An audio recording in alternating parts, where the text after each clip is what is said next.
everyone, in this video I am reviewing the Muddles game. So this comes in a tidy little box. It gives you a brief description of what it's about at the back.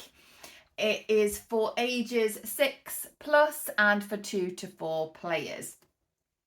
We have had this game for over a year now. It's been great to travel with because it's neat and tidy. You can use it just if you're going out for a meal, keep the kids busy at the table rather than putting them in front of a screen. It's really good to play at a table. Not so great on aeroplanes or things like that because you do need a little bit of space to be able to play the game. It does actually come with this cute little storybook. It's only, you know, a few pages, but it's really nice, cute little book, and a set of rules which you can work through. We've got 2 sets of cards. One set is the animal cards, and the other set are the muddle cards. In the animal cards, you've actually got proper animals. So we have a bee, we have a slug, we have a jellyfish, a frog, a pig, a cow, and a worm. Now, each one of these combined makes a muddle. So you could get a pog, a wow, a plug, a wee, a jelly cow, a frog, or a bellyfish.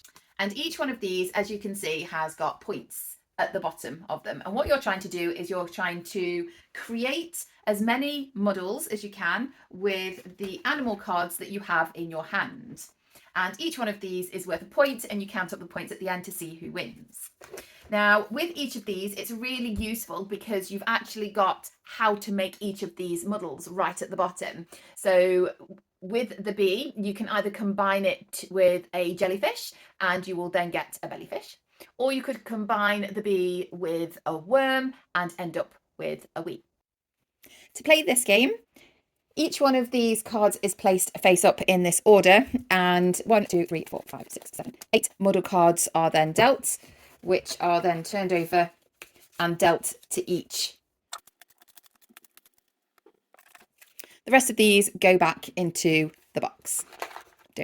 Next, 3 of these cards are dealt to each player. So I have a worm, and a pig.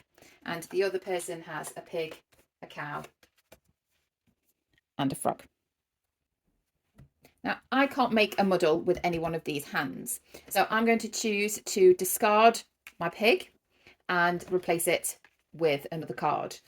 The play now returns to this player, who has a frog, a cow, and a pig. So out of this, they could choose to play the pig and the frog to make a pog. They then now have that in their hand. They use this to discard, and they always have 2 new cards. We always play with 3 cards face up. Because I have 3 of the same, I can choose any card I like from this deck. So I'm going to choose this one because it's the highest ranking, and that goes in my pile.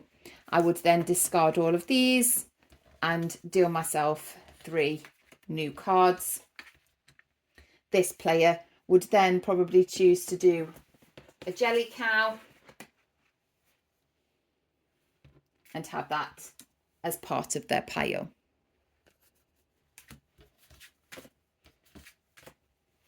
Play then continues until you have finished all of the cards in this deck. You can choose to play that way, or there is a variant where you can choose to steal somebody else's cards. So if there was a jelly cow up there, there was none left in the pack, and I could make a jelly cow out of my set, then I could steal this person's jelly cow.